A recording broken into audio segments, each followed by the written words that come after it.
Welcome back to the channel. You knew I had to do this video today. I was going to have to review Tim Drake Robin #1, Meghan Fitzmartin, and Riley Rossmo, easily the worst creative pairing in all of comic books. Why does everything feel like /fic? Why does everything feel like gay fanfic these days? Because it is. This is more about Tim Drake and Bernard and them discovering the relationship together than really any superheroics. There is a bit of action in here, but it's basically all nonsense. And we know, because we've heard from the creators of these characters, that they're not supposed to be gay. They were never, ever intended to be gay. But you bring in Meghan Fitzmartin, who is the flavor of the day within comic books, straight white lady that's likely been handed everything in her life to her on a silver platter, who wishes her best friend was gay. I think that's pretty much what we're getting here. And if you don't believe me, this is what Bill Willingham, the creator of Bernard, had to say in his Substack in August of 2021 regarding Bernard. As originally conceived, Bernard Dowd was many things, but he wasn't gay. I can know this for a certainty because, unlike living historical figures, it's possible to know the secret inner workings of a fictional character because they are whatever the author wrote them to be. And in this case, Bernard Dowd liked girls. He had a crush on Tim Drake's hot stepmother, and that's about it for the romantic sexual front. There were no other deep hidden secrets to uncover. As you can see from the creator of the character, Bill Willingham, there's no doubt Bernard was never intended to be a gay character. Boys can't be friends when they're younger. There has to be something more there, apparently. When it comes to Tim Drake, we know that character was never conceived to be gay either. This is what writer Chuck Dixon had to say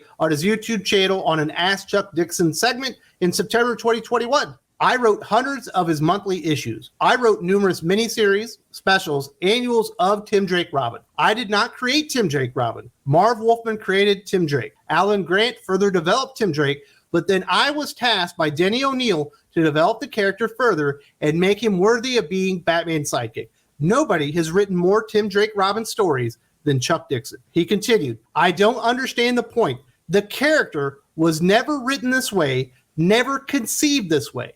But this is going to be his continuity from now on. He later states, I don't think there's any real good reason for this beyond a simple marketing ploy. These marketing ploys, they don't work. They're not effective. They don't raise sales, but they raise interest from the media and from the peers within the industry. And I'm certain most of you won't be surprised when I tell you that this is a very bad comic book because it's not written for Tim Drake fans. It's not really written for fans, maybe of Bernard himself. We've heard from the creators that this isn't who these characters are. It's written with Meghan Fitzmartin and her friends in mind, and it bears out when you read the comic book. You're definitely going to want to wait to the end of the video because I have a reader review that was posted on comicbookroundup.com that absolutely obliterates this comic book better than I ever could. But let's get right into it and talk about why Tim Drake Robin #1 is an absolute disaster. First up is the art itself by Riley Rossmo, which is terrible, yet somehow the best part of the comic book. The style of Riley Rossmo does not fit the aesthetics of Gotham whatsoever. It's just oil and water when you put Riley Rossmo in a gritty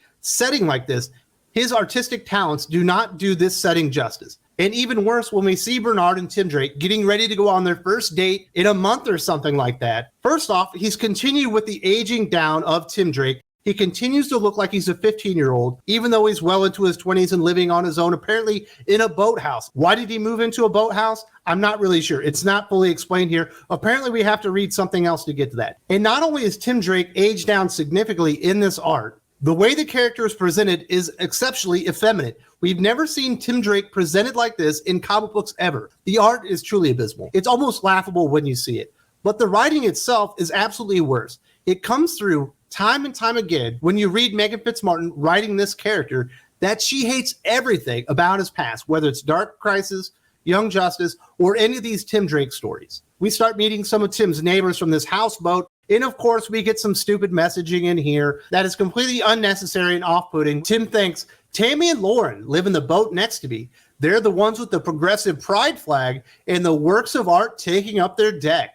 When Pi isn't working on the dock, I assume that's the person standing next to him, they're hanging out with them. So we got to get some pronouns in here, get a little virtue signal going on just besides the story itself. And then we see Tim walking away from his date with Bernard. This is never ever explained by Meghan Fitzmartin.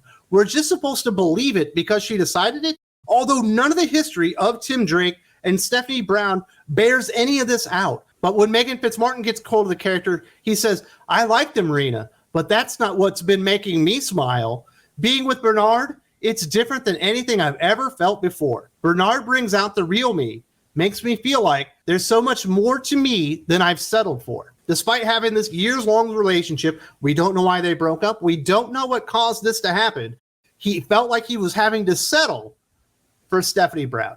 What an off-putting way to characterize their relationship, and really an open invitation for anybody that likes Tim Drake to stop reading the comic book immediately. Perhaps we can explain things a little bit better and make the story actually make sense for the character, but that's not the point here, right? The point is getting headlines and adoration of other comic book writers for Meghan Fitzmartin. That's why we're paying $5 for this comic book. It's not to be entertained. It's not to learn anything about Tim Drake. It's all to validate Meghan Fitzmartin and her own self-worth within DC Comics. They're charging us for this. And it's so difficult to take any of this story seriously.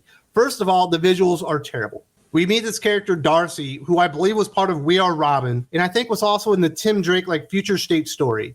We don't know much about the character, but apparently she's hearing impaired, so we get several panels of her using sign language in the comic book, which doesn't work because comic books are a static visual medium. It's action-based, but the visuals themselves are static. But apparently now she's Sparrow, and she's his sidekick. Okay, so now Robin has his own Robin. And after he sees this murder, he actually calls a police officer in to investigate with him, which feels completely backwards. Why would Tim Drake, who just moved here, be able to call the police department and call in his own detective on this one? He lets this guy know, I don't exactly trust your fellow officers on this beat. The Marina folk have some shady stories about your friends. Figured I'd call someone who'd get the job done, someone I know I can work with. And this is what the police detective has to say. Absolutely not. I'm not your fairy gay father. When we get in the story, it's very frustrating because apparently you need to do homework to even understand a number one issue. This is a number one issue, a jumping on point. But before you jump on, you had to read a bunch of other comic books that no one really read, including, I think, DC Pride, Tim Drake Pride, Batman Urban Legends, and Dark Crisis Young Justice, and no one's reading these comic books. So if you come in here, she's continuing stories from other stuff that no one read yet. All of a sudden, this enormous white orangutan, which is apparently kind of translucent, although you don't really see it in the art, shows up, and Tim Drake immediately knows. It's the very first detective story written by Edgar Allan Poe, one of the inspirations for Sherlock Holmes. I've seen this before all the stuff with Mickey and Young Justice. So this happens after the end of Dark Crisis Young Justice, where we saw Mickey Mitzelpleck. But that story hasn't concluded and apparently leads into this. I wonder why I'm confused why everything is happening. Impulse and Superboy were chasing something strange, a glowing white elephant. It was from an American detective story Mark Twain wrote. It was transparent, but we found a way to stop it. Apparently they found these white discs and broke it. It's just random gibberish showing up that apparently we've seen in other comic books that no one's read before. And one of the worst aspects of Meghan Fitzmartin writing Tim Drake in this story, anytime she wants to tell you that Tim Drake is a good detective, we know he's right up there with Bruce Wayne when it comes to detective work, he has to stop, put his hand on his chin, and think about things while other people are in danger and almost getting killed. You can see it right here. You have the police officer, you have Sparrow, as he's looking at this stupid white disc, and it's trying to kill them. And look at the gun. Is that supposed to be a gun that this police officer is firing? It says blam blam, but it looks like he's holding a pile of poo. And is he uploading it to TikTok or Facebook Live or something? Is he holding his cell phone while he's firing his gun? As someone that's been trained in firearms when I was in the military, you are absolutely not supposed to do that with your gun. Do not hold up your cell phone and fire the gun at the same time. For some reason, Meghan Fitzmartin cannot show Tim Drake in action, solving crimes, and then thinking them out in his head at the same time. This has only been a staple of Batman comic books for over 80 years now. Yet she can't figure out the secret sauce to make it work. And the most ridiculous part of this story is the ending itself.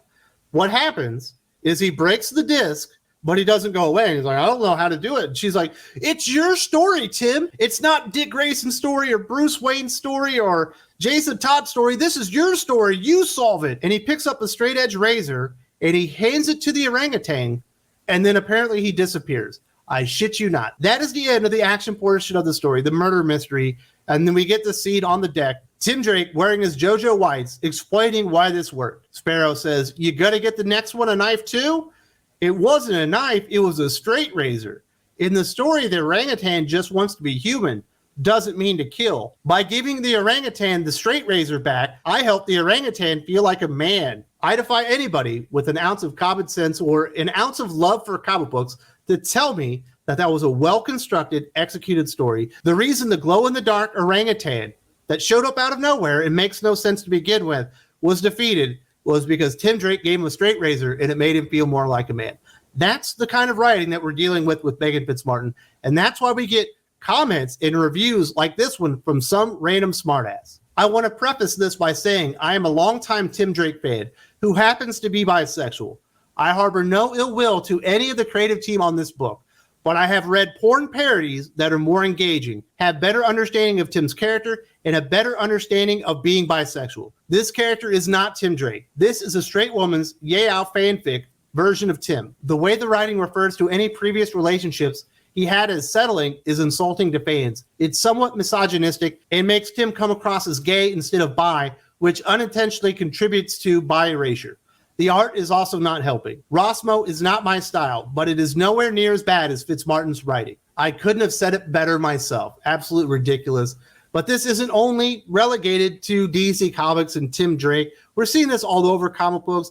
I actually talked to Doc recently about how the X-Men franchise within Marvel Comics has basically become queer fanfic, /fic. You got to check this out. If you haven't seen this, this is a writing epidemic across DC and Marvel Comics. If you don't see it here, there's also a link in the video description.